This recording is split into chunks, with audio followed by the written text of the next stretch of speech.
Can you believe they go from this to this? It's kind of a miracle. In this chapter, I'm going to show you how to make maple sticky buns. It's just my twist on a classic pecan sticky roll with lots of nuts and raisins and a little bit of maple syrup because I'm from New England. I'll show you how to make the dough, make the topping. I'll show you how to make the filling, and then I'll show you how to roll them up, cut them, and bake them.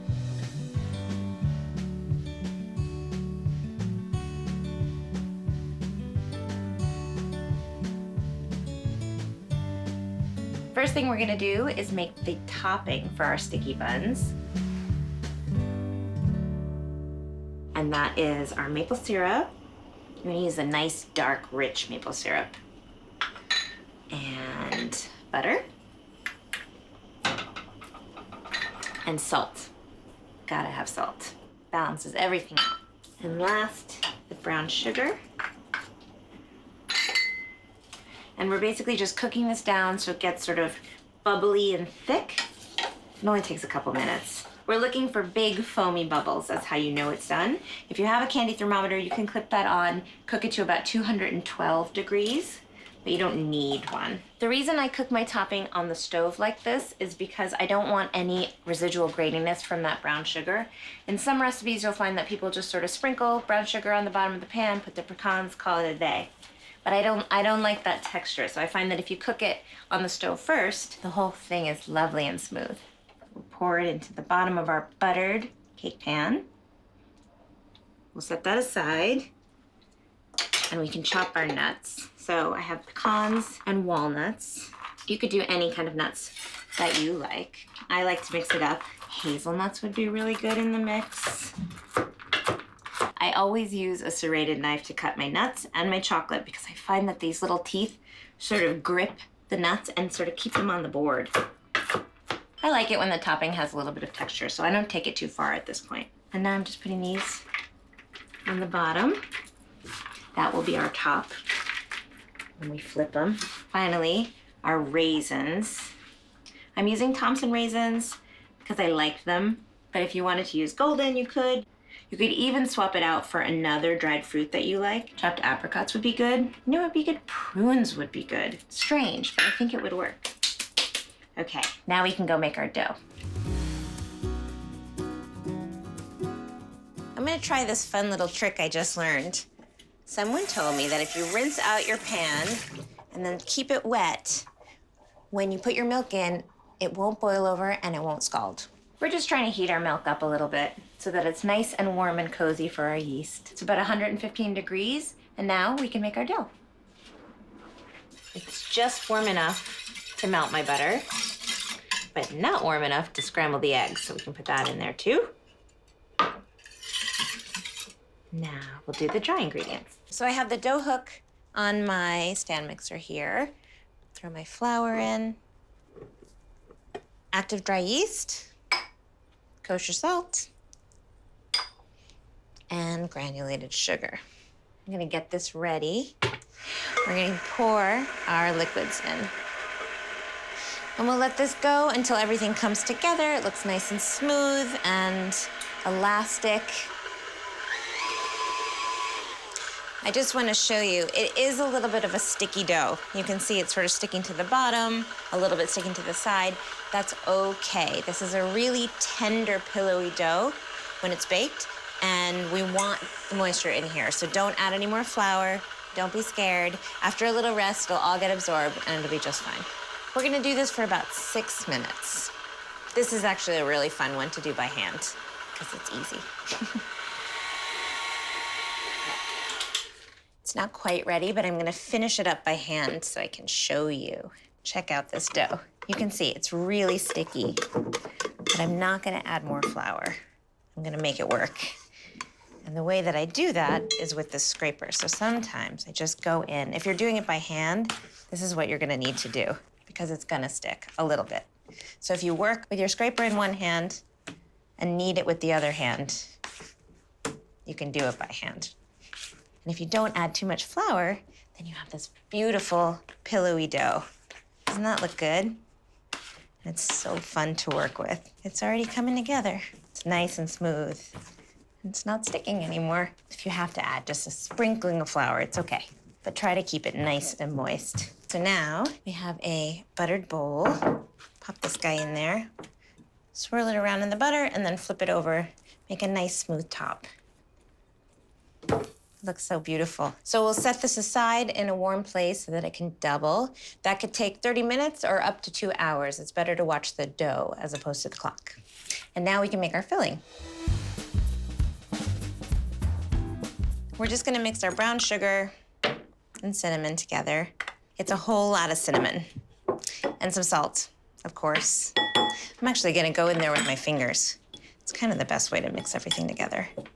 And make sure you don't have any lumps. That looks good. And we'll keep this softened butter for spreading out onto our dough when we're ready. So we'll set this aside along with our softened butter, and then we'll roll out our dough. We've made the filling, we've made the topping, and we've made our dough. So now we can put them all together. I have here this beautiful risen dough. It's doubled in size and it's perfect. Feels so nice. We're gonna roll this out to a 12 by 12 inch square. So we need a rolling pin and a ruler and a little bit of bench flour.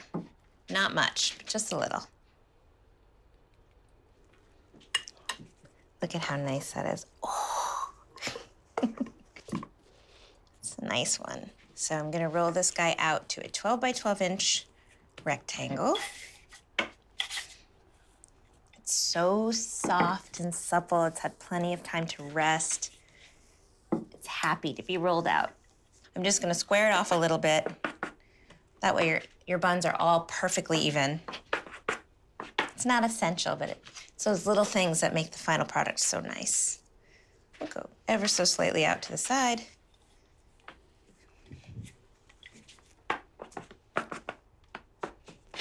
It's a very cooperative dough. Okay, so now we can put our butter, because we obviously need more butter. Spread it out with a palette knife. The butter is gonna sort of act like a glue for that cinnamon sugar mixture. Spread it out all the way. It's fun to get your hands involved. And now we'll just roll it up into a tight little spiral. Try not to stretch the dough as you roll it. Just very gingerly roll it up. Oh, feels so good. Yay. So we're just gonna pinch the seam a little bit together so that they don't unroll when we're cutting them. Like that. And then we'll put the seam on the bottom. I'm gonna pull in this cutting board. It's so cute. So I like to use a serrated knife to cut the dough. You could also use a bench scraper. We're gonna cut it into 8 equal buns. You could use the ruler if you wanna get really precise, but I think it's okay to eyeball it here. With the serrated knife, if you really work it back and forth, you don't smush the dough quite as much as the bench scraper would. Our prepared topping, make sure this is completely cool. You don't want the butter oozing out of the center or anything like that. And then we just get to put them in there for their next rise. We'll cover these with a little bit of plastic wrap and let them puff up. They will start to look really pillowy. They'll all be touching. They'll almost just be to the ridge of the pan, possibly even slightly over. And that's how you know they're ready to go in. It goes from this to this in just about an hour, maybe even a little less. Once you've worked the dough a little bit, it gets a little warmer and moves. Every rise seems to take a little less time. But we'll set this one aside. Now I'm gonna put this on a rim baking sheet when I put it in the oven. And that's just in case any of the sugar from the bottom bubbles up over. You don't want it to go on the bottom of your oven. So we let the sheet pan catch it instead. This will go in a 375-degree oven for 25 to 30 minutes. It'll be golden brown, puffed. You'll know it's done if you press the center and it doesn't sink down.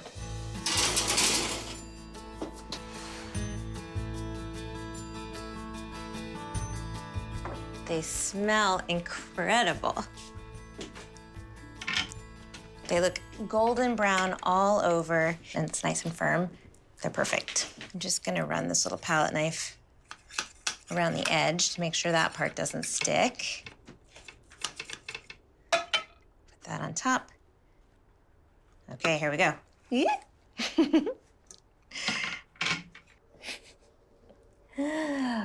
Look at that. It looks gorgeous. And I have just one nut, one raisin nut stuck.